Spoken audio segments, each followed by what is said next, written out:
not home. I'm in a public library and I'm reading to you today The Princess and Curdie from George MacDonald. And hopefully this is going to work. Sorry about that. There'll be a lot of background noise. Don't worry about that either. It's just good to be able to read again. So I'm opening my book and hopefully the battery will not go flat before hubby gets back with my charge cable. And I will find the right page. So we are in Levin, which is south of where I live, a long way south of where I live. And I'm now trying to find the right chapter. Oh goodness. No, not that one. I thought I had it all set up. I'm already talking.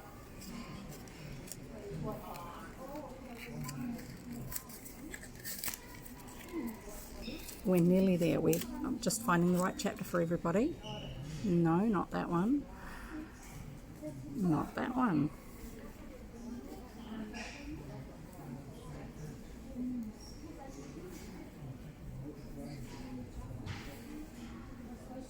Okay, the last chapter we had was chapter 15, which is Durba and Barbara.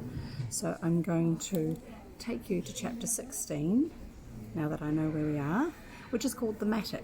So, yeah. Hi Sue, how are you?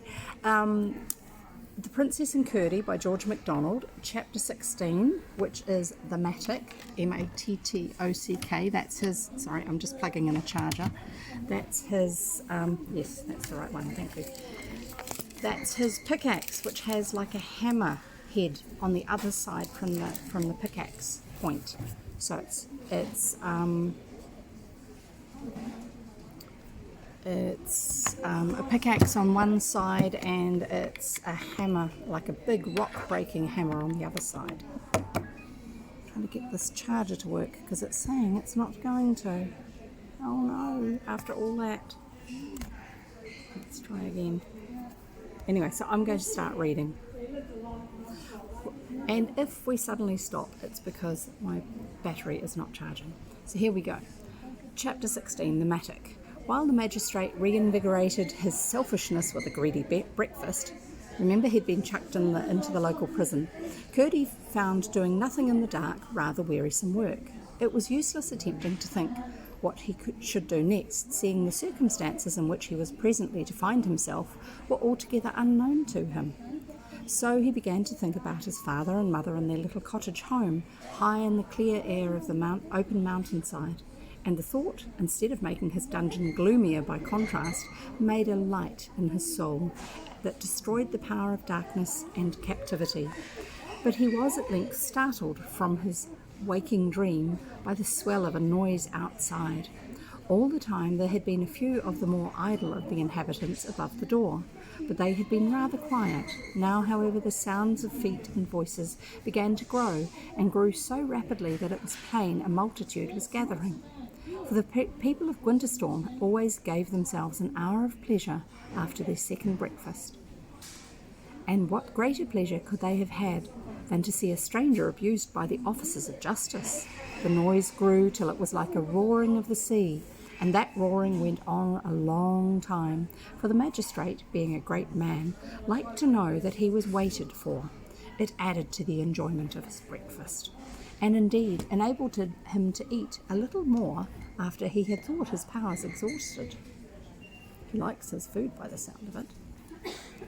Just turn this round so that my speaker will pick up a little bit better without the other noises going on. Bounce them back to me. But at length, in the waves of the human noises rose a bigger wave, and by the running and shouting and outcry, Curdie learned that the magistrate was approaching.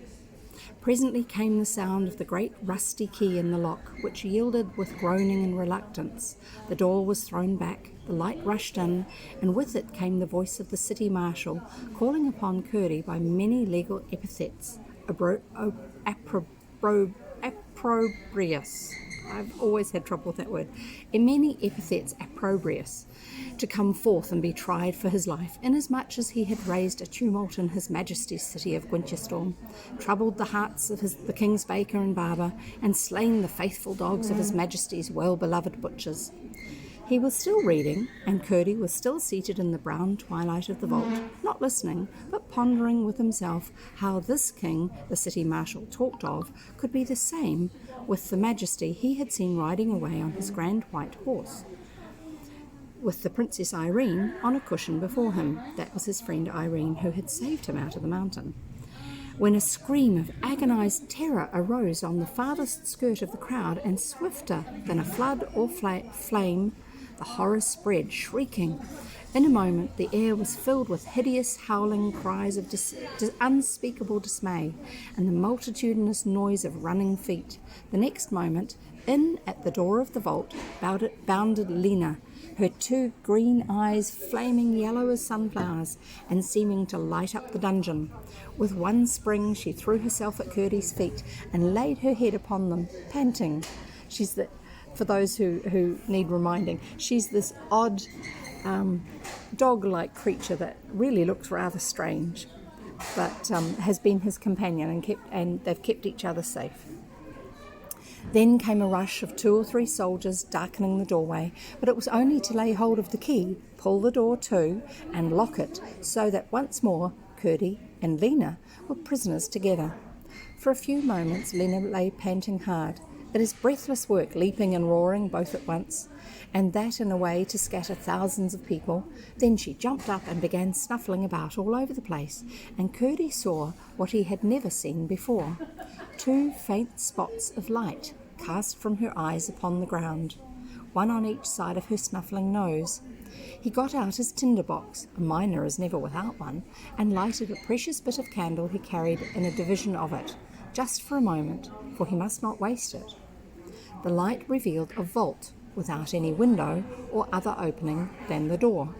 It was very old and much neglected. The mortar had vanished from between the stones, and it was half filled with a heap of all sorts of rubbish, beaten down in the middle, but looser at the sides. It sloped from the door to the foot of the opposite wall. Evidently for a long time the vault had been left open, and every sort of refuse had been thrown into it. A single minute served for the survey, so little was there to note. So they'd been using this room, that his cell, as a rubbish heap. Meantime, down in the angle between the back wall and the base of the heap, Lena was scratching furiously with all 18 great strong claws of her mighty feet. That's a lot of claws. "Aha," said Curdie to himself, catching sight of her. "If only they will leave us long enough to ourselves." With that he ran to the door to see if there was any fastening on the inside. There was none. In all its long history it never had had one. But a few blows of the right sort, now from one, now from the other end of his mattock, were as good as any bolt, for they so ruined the lock that no key would ever turn in it again. Those who heard them fancied he was trying to get out, and laughed spitefully. As soon as he had done, he extinguished his candle and went down to Lena. She had reached the hard rock which formed the floor of the dungeon, and was now clearing away the earth a little wider. Presently she looked up in his face and whined, as much to say, "My paws are not hard enough to get any further." "Then get out of my way, Lena," said Curdie, "and mind you keep your eyes shining for fear I should hit you." So saying, he heaved his mattock and assailed with the hammer end of it the spot she had cleared. The rock was very hard, but when it did break, it broke into good-sized pieces. Now with hammer, now with pick, he worked till he was weary, then rested and set to again. He could not tell how the day went, as he had no light but the lamping of Lena's eyes. The darkness hampered him greatly, for he would not let Lena come close enough to give him all the light she could, lest he should strike her. So he had every now and then to feel with his hands to know how he was getting on, and to discover in what direction to strike. The exact spot was a mere imagination. He was getting very tired and hungry, and beginning to lose heart a little, when out of the ground, as if he had struck a spring to it, burst a dull, gleamy, lead-coloured light. and the next moment he heard a hollow splash and echo.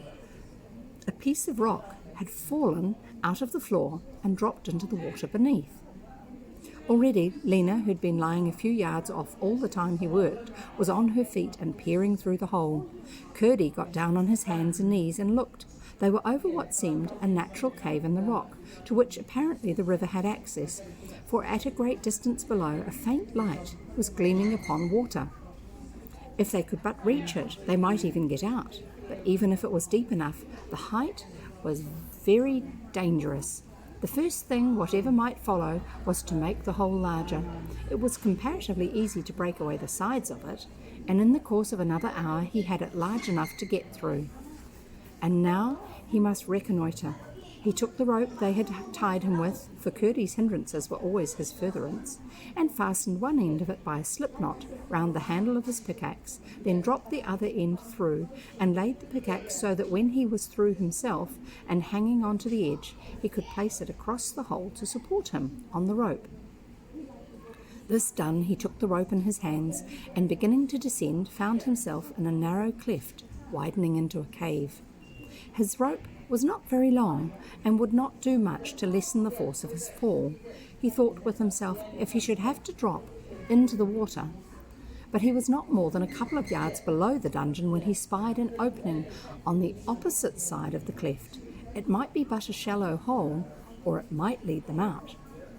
He dropped himself a little below its level, gave the rope a swing by pushing his feet against the side of the cleft, and so penduled himself into it. Then he laid a stone on the end of the rope that it should not forsake him, called to Lena, whose yellow eyes were gleaming over the mattock grating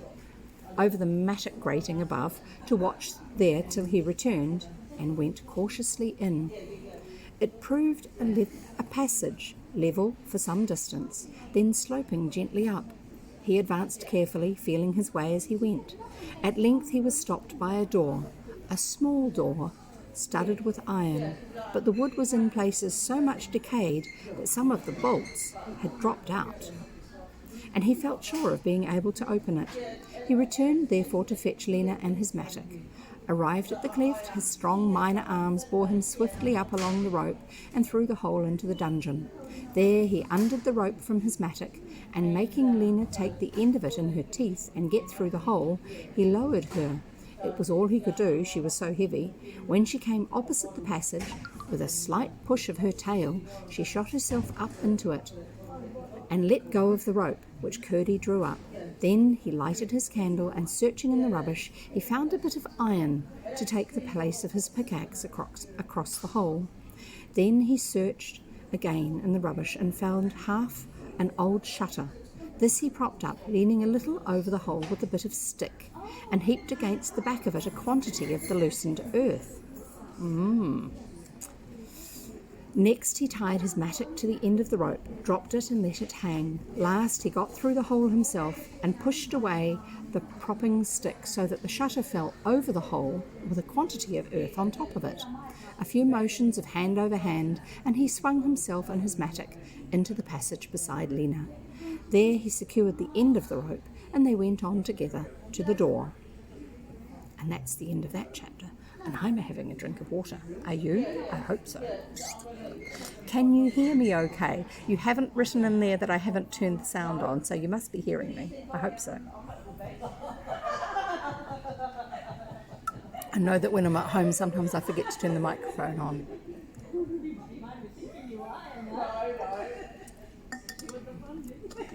So, do you know where Auckland is? Have a look on the map.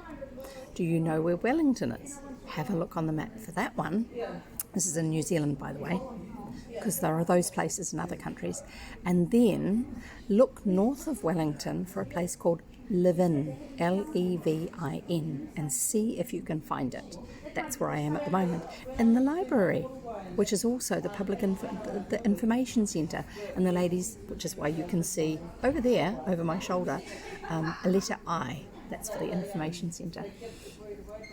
And they were very helpful and said I can sit over here and plug my phone in and charge it if I needed to and things like that. So we are going to carry on with the next chapter of The Princess and Curdie by George MacDonald, and it's called chapter 17, I have to read that, this is in Roman numerals, chapter 17, the wine-cellar.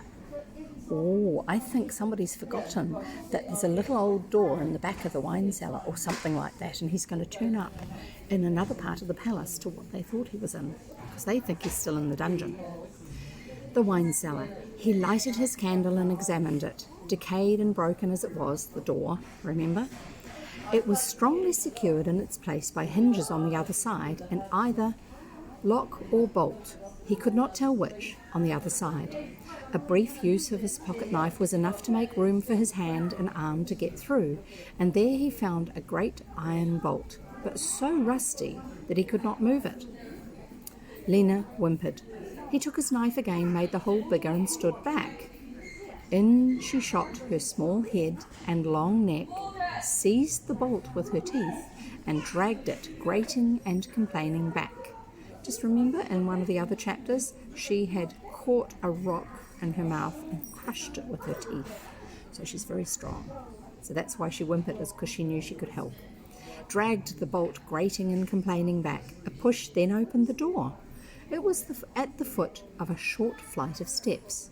They ascended, and at the top Curdie found himself in a space which, from the echo of his stamp, that's his foot noise, appeared of some size, though of what sort he could not at first tell, for his hands, feeling about, came upon nothing. Presently, however, they fell upon a great thing. It was a wine cask. Great big barrel. He was just setting out to explore the place He was just setting out to explore the place by a thorough palpitation. That means touching it, palpitating it. Yeah, it's an old use of the word. Never mind. When he heard steps coming down the stair, he stood still, not knowing whether the door would open an inch from his nose or 20 yards behind his back. It did neither. He heard the key turn in the lock, and a stream of light shot in, ruining the darkness. About 15 yards away, on his right, a man carrying a handle in one hand and a large silver flagon in the other entered and came towards him. The light revealed a row of huge wine casks that stretched away into the darkness of the other end of the long vault. Curdie retreated into the recess of the stair, and peeping round the corner of it, watched him, thinking what he could do to prevent him from locking them in. He came on and on. This is the man with the flagon, the jug, flagon, whatever it was. He came on and on until Curdie feared he would pass the recess and see them. He was just preparing to rush out and master him before he should give an alarm, not in the least knowing what he should do next, when, to his relief, the man stopped at the third cask from where he stood. He set down his light on the top of it, removed what seemed a large vent peg, and poured into the cask a quantity of something from the flagon. The vent peg is a peg in the top of the cask to let air in, so that when you open the tap at the bottom, the liquid can come out, because if you don't, only a little bit will come out. Yeah, you try it. Causes a suction. Poured into the cask a quantity of something from the flagon. Then he turned to the next cask, drew some wine, rinsed the flagon, threw that wine away, drew and rinsed and threw away again, then drew and drank, draining to the bottom.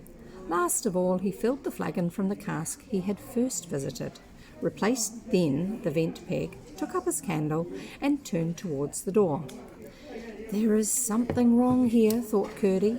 Speak to him, Lena, he whispered. The sudden howl she gave made Curdie himself start and tremble for a moment. As to the man, he answered Lena's with another horrible howl, forced from him by the convulsive shudder of every muscle in his body, then reeling, gasping to and fro, and dropped the candle. Reeled, gasping to and fro, and dropped his candle, but just as Curdie expected to see him fall dead, he recovered himself and flew to the door, through which he darted, leaving it open behind him. The moment he ran, Curdie stepped out, picked up the candle, still alight, sped after him to the door, drew out the key, and then returned to the stair and waited. In a few minutes he heard the sound of many feet and voices. Instantly he turned the tap of the cask from which the man had been drinking, set the candle beside it on the floor, went down the steps and out of the little door, followed by Lena, and closed it behind them. Through the hole in it he could see a little and hear all. He could see how the light of many candles filled the place, and could hear how some 24 feet ran hither and thither through the echoing cellar. He could hear the clash of iron, probably spits and pokers, now and then, and at last heard how, finding nothing remarkable except the best wine running to waste, they all turned on the butler and accused him of having fooled them with a drunken dream. He did his best to defend himself, appealing to the evidence of their own senses that he was as sober as they were. They replied that a fright was no less a fright, that the cause was imaginary, and a dream no less a dream, that the fright had waked him from it. When he discovered and triumphantly adduced as corroboration that the key was gone from the door, they said it merely showed how drunk he had been, either that or how frightened, for he had certainly dropped it. In vain he protested that he had never taken it out of the lock, that he never did when he went in, and certainly had not this time stopped to do so when he came out. They asked him why he had to go to the cellar at such a time of the day, and said it was because he had already drunk all the wine that was left from dinner. He said if he had dropped the key was to be found, and they must help him to find it. They told him they wouldn't move a peg for him. He declared with much language he would have them all turned out of the king's service. They said they would swear he was drunk, and so positive were they about it that at last the butler himself began to think whether it was possible they could be in the right. For he knew that sometimes when he had been drunk he fancied things had taken place which he found afterwards could not have happened. Certain of his fellow servants, however, had all the time a doubt whether the cellar goblin had not appeared to him, or at least roared at him to protect the wine. In any case, nobody wanted to find the key for him. Nothing could please them better than that the door of the wine-cellar should never more be locked. By degrees the hubbub died away, and they departed, not even pulling to the door, for there was neither handle nor latch to it. In other words, to open and shut it, you actually use the key as a handle. As soon as they were gone, Curdie returned, knowing now that they were in the wine-cellar of the palace, as indeed he had suspected. Finding a pool of wine in a hollow of the floor, Lena lapped it up eagerly. She had had no breakfast, and was now very thirsty as well as hungry.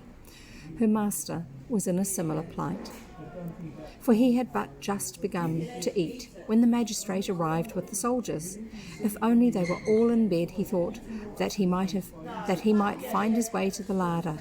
For he said to himself that, as he was sent there by the young princess's great-great-grandmother to serve her, or her father, in some way, surely he must have a right to his food in the palace, without which he could do nothing. He would go at once and reconnoitre.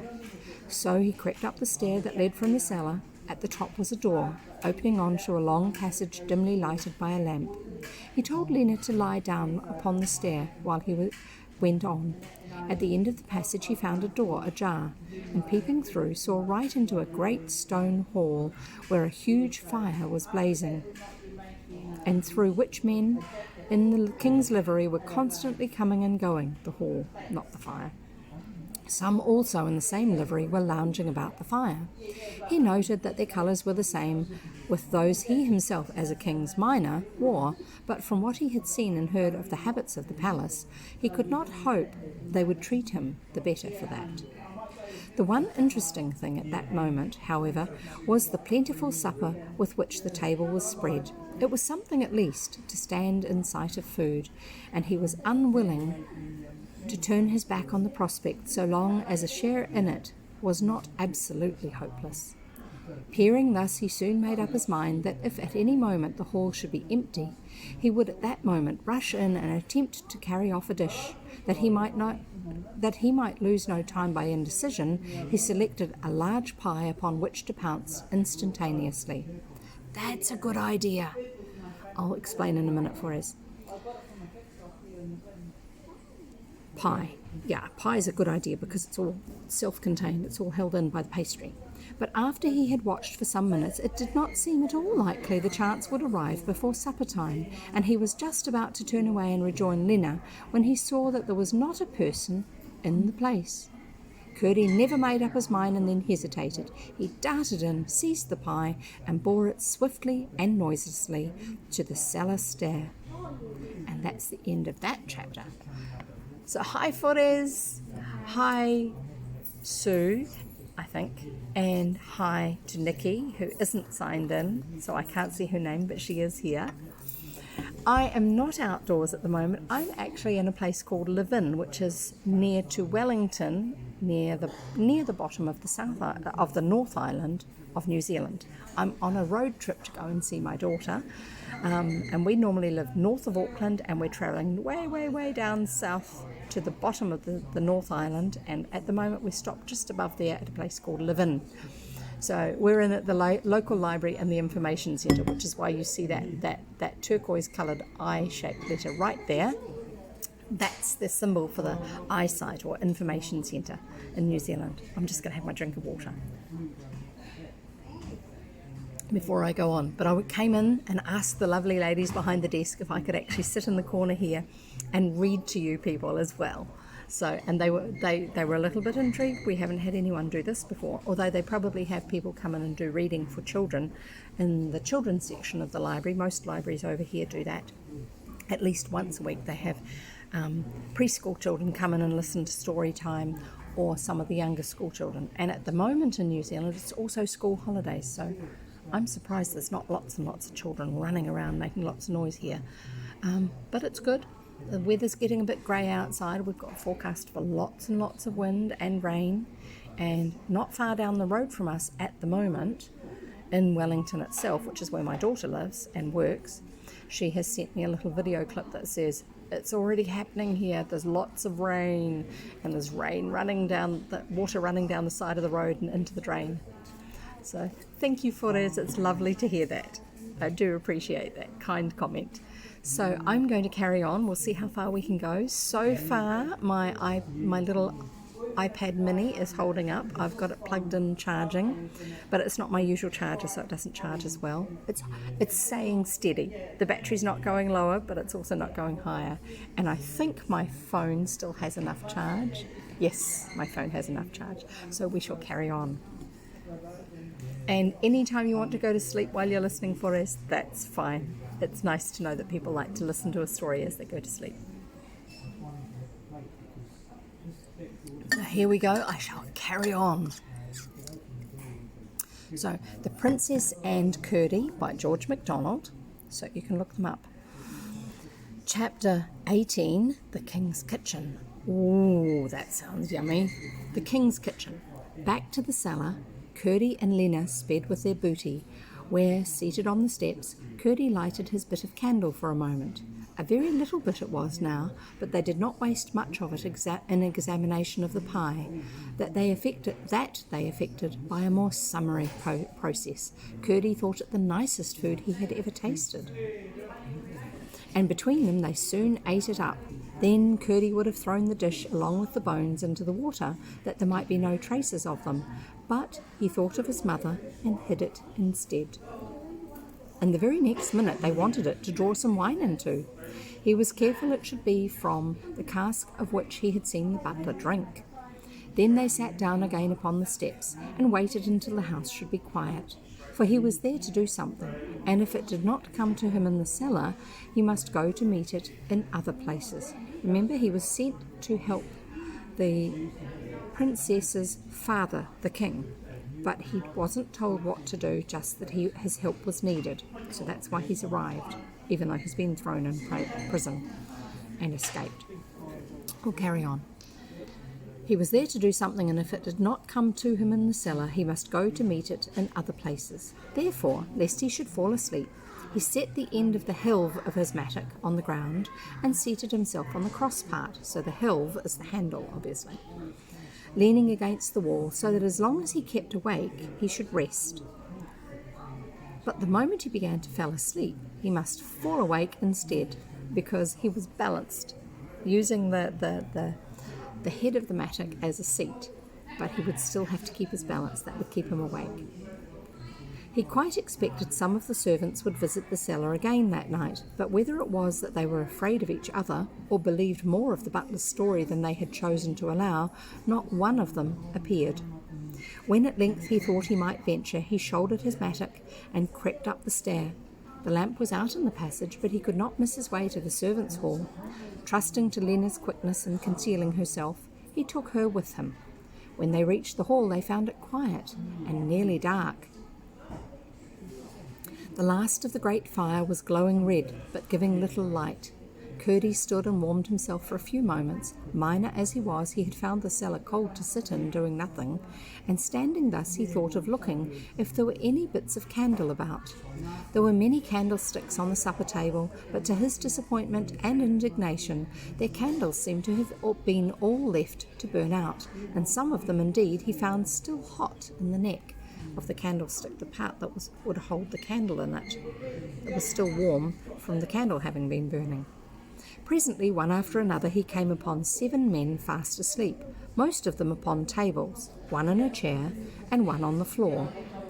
They seemed, from their shape and colour, to have eaten and drunk so much that they might be burned alive without waking.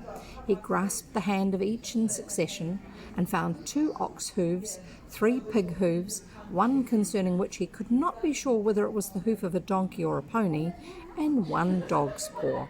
A nice set of people to be about a king, thought Curdie to himself, and turned again to his candle hunt. He did at least find 2 or 3 little pieces and stowed them away in his pockets. That thing with the hands and the paws, that's because, remember, I don't know if you remember, I'm going to explain anyway. One of the gifts he was given was the ability to be able to shake someone's hand or hold someone's hand and feel the shape of the creature that they really were inside, that they were becoming because of their heart attitude towards others and to life. And the story is about how people change, if they're not careful, into things that aren't like they are used to them being, sometimes quite hideous creatures. So that's what he can feel, is he can feel what they are becoming. They now left the hall by another door and entered a short passage, which led them to the huge kitchen, vaulted and black with smoke. There, too, the fire was still burning, so that he was able to see a little of the state of things in this quarter also. The place was dirty and disorderly. In a recess upon a heap of brushwood lay a kitchen maid with a table cover around her and a skillet in her hand. Evidently she, too, had been drinking. In another corner lay a page, and Curdie noted how like his dress was to his own. The clothing he wore, his uniform, was to his own. In the cinders before the hearth were huddled 3 dogs and 5 cats, all fast asleep, while the rats were running about the floor. Curdie's heart ached to think of the lovely child princess living over such a sty. The mine was a paradise to a palace with such servants in it. Leaving the kitchen, he got into the region of the sculleries. There horrible smells were wandering about, like evil spirits that come forth with the darkness. He lighted a candle, but only to see ugly sights. Everywhere was filth and disorder. Mangy turnspit dogs were lying about, and grey rats were gnawing at refuse, rubbish, in the sinks. It was like a hideous dream. He felt as if he should never get out of it, and longed for one glimpse of his mother's poor little kitchen, so clean and bright and airy. Turning from it at last in miserable disgust, he almost ran back through the kitchen, re-entered the hall, and crossed it to another door. It opened upon a wider passage, leading to an arch in a stately corridor, all its length lighted by lamps in niches. At the end of it was a large and beautiful hall with great pillars. There sat 3 men in the royal livery, falling fast asleep, each in a great armchair with his feet on a huge footstool. They looked like fools dreaming themselves kings, and Lena looked as if she longed to throttle them. At one side of the hall was the grand staircase, and up they went. Everything that now met Curdie's eyes was rich, not glorious like the splendours of the mountain cabin, but rich and soft, except where now and then some rough old rib of the ancient fortress came through, hard and discoloured. now some dark bare arch of stone, now some rugged and blackened pillar, now some huge beam, with this beam brown with smoke and dust of centuries, looked like a thistle in the midst of daisies, or a rock in a smooth lawn. They wandered about a good while again, and again, finding themselves where they had been before. So they're kind of going round and round in circles in this part of the castle. Gradually, however, Curdie was gaining some idea of the place. Remember, he could find his way around in the tunnels inside the mountain. So once he's had a bit of a chance to look around and orientate himself, he shouldn't be too bad at finding his way around the places he's been to. It's just that it's an unfamiliar place. Round and round they went. By and by, Curdie was gaining some idea of the place. By and by, Lena began to look frightened, and as they went on, Curdie saw that she looked more and more frightened. Now, by this time, he had come to understand that what made her look frightened was always the fear of frightening, and he therefore concluded they must be drawing nigh to somebody. At last, in a gorgeously painted gallery, he saw a curtain of crimson, and on the curtain a royal crown wrought in silks and stones. He felt sure that this must be the king's chamber, and it was here he was wanted, or if it was not the place he was bound for, something would meet him and turn him aside, for he had come to think that so long as a man wants to do right, he may go where he can. When he can go no further, then it is not the way. Only, said his father in assenting to the theory, he must really want to do right, and not merely fancy he does. He must want it with his heart and will, not with his rag of a tongue. So he gently lifted the corner of the curtain, and there behind it was a half-open door. He entered, and the moment he was in, Lena stretched herself along the threshold between the curtain and the door. That means she was hidden behind the curtain, but not in the room. There we go. Just trying to get the picture in my head. And I'm going to have another drink of water. My mouth is a little dry. So I'm hoping you can hear me okay. And I keep looking sideways because my camera is on this side of my phone, and the chat is on this side of my phone. So I'm looking to see if anyone said anything. Sorry. Can you hear me? I hope so, because you haven't told me that you can't.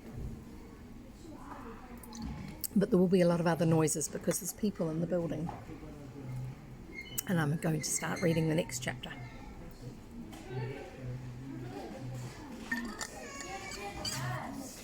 Right, we shall carry on. The Princess and Curdie by George MacDonald, chapter 19.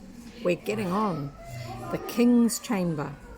He found himself in a large room, dimly lighted by a silver lamp that hung from the ceiling.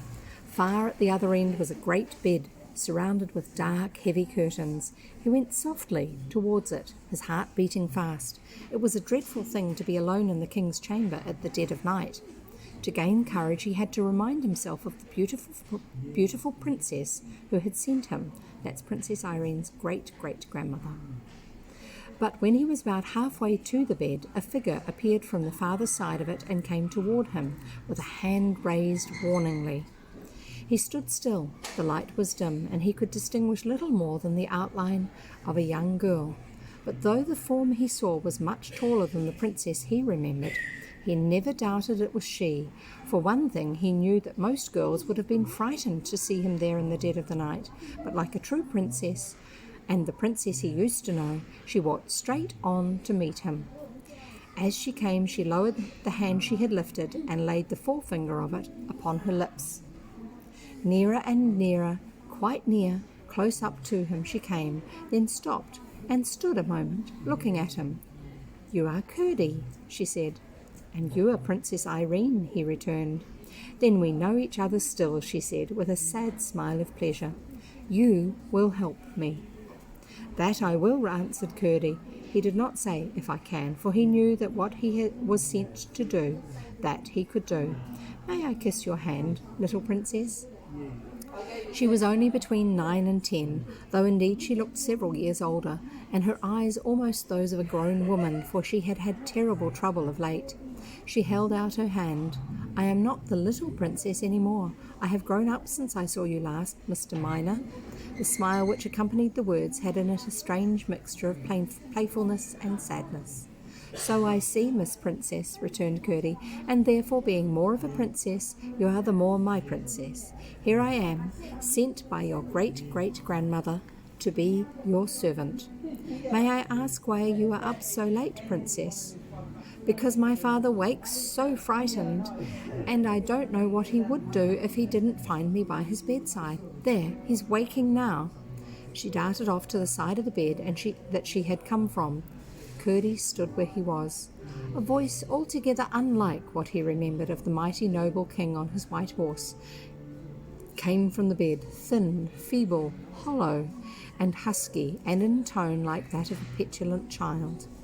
I will not, I am a king, and I will be king. I hate you and despise you, and you shall not torture me." "Never mind them, father dear," said the princess. "I am here, and they shan't touch you. They dare not, you know, so long as you defy them. They want my crown, darling, and I can't give them my crown, can I? For what is a king without his crown?" "They shall never have your crown, my king," said Irene. "Here it is, all safe, you see. I am watching it for you." Curdie drew near the bed on the other side. There lay the grand old king. He looked grand still, and 20 years older. His body was pillowed high, his beard descended long and white over the crimson coverlet, and his crown, its diamonds and emeralds gleaming in the twilight of the curtains, lay in front of him, his long, thin old hands folded round the rigol, and the ends of his beard strayed among the lovely stones.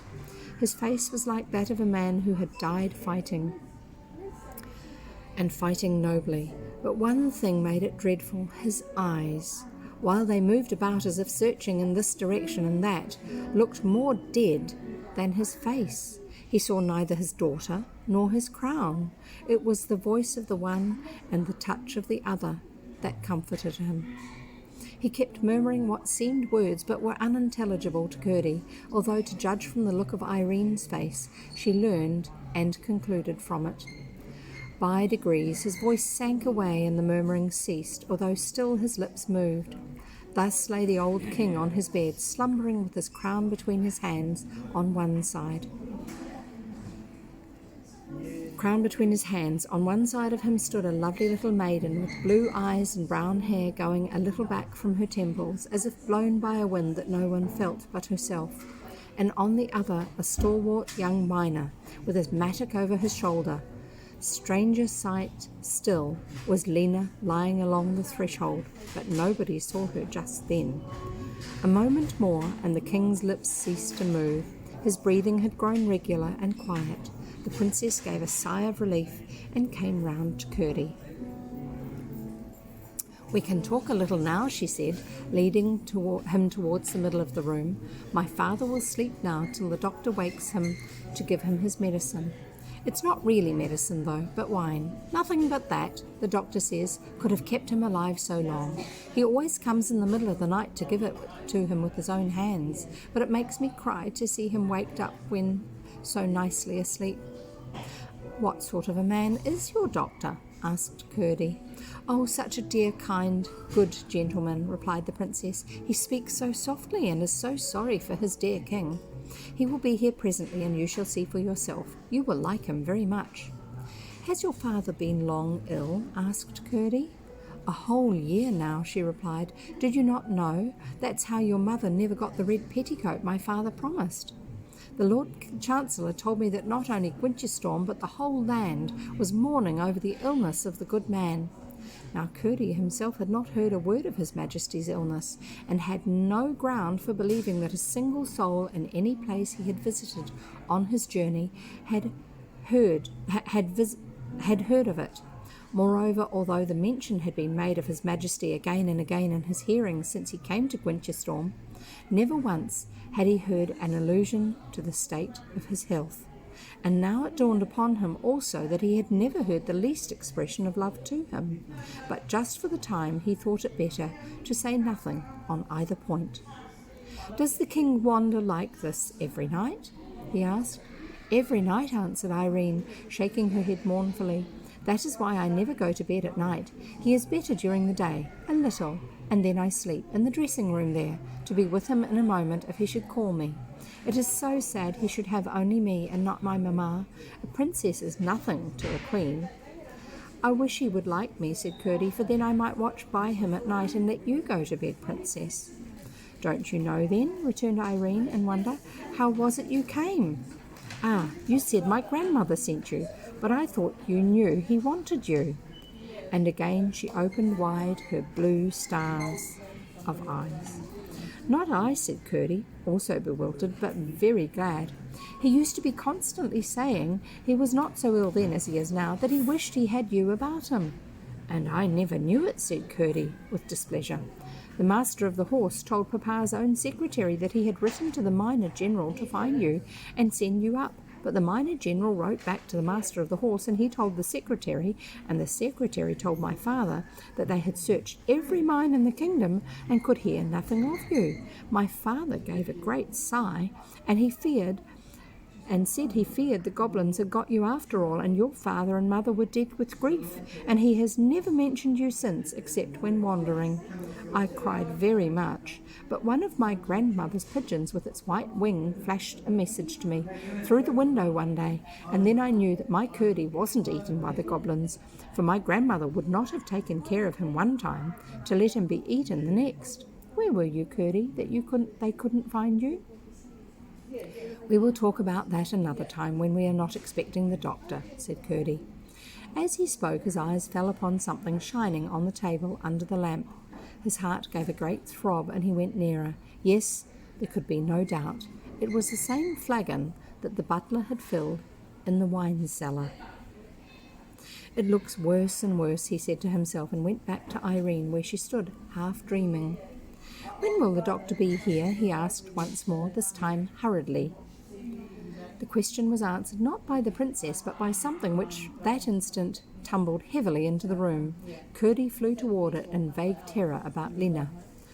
On the floor lay a little round man, puffing and blowing and uttering incoherent language. Curdie thought of his mattock and ran and laid it aside. "Oh dear, Mr. Kelman," cried the princess, running up and taking hold of his arm. "I am so sorry." She pulled and pulled, but might almost as well have tried to set up a cannonball. "I hope you have not hurt yourself." Not at all," said the doctor, trying to smile and to rise both at once, but finding it impossible to do either. "If he slept on the floor he would be late for breakfast," said Curdie to himself, and held out his hand to help him. But when he took hold of it, Curdie very nearly let him fall again, for what he held was not even a foot. It was the belly of a creeping thing. He managed, however, to hold both his peace and his grasp, and pulled the doctor roughly to his legs, such as they were. "Your Royal Highness has rather a thick mat at the door," said the doctor, patting his palms together. "I hope my awkwardness may not have startled His Majesty." While he talked, Curdie went to the door. Lena was not there. The doctor approached the bed. "And how has my beloved king slept tonight?" he asked. "No better," answered Irene, with a mournful shake of her head. "Ah, that is very well," returned the doctor, his fall seeming to have muddled either his words or his meaning. "We must give him his wine, and then he will be better still." Curdie darted at the flagon and lifted it high as if he had expected to find it full but had found it empty. "That stupid butler! I heard them say he was drunk," he cried in a loud whisper, and was gliding from the room.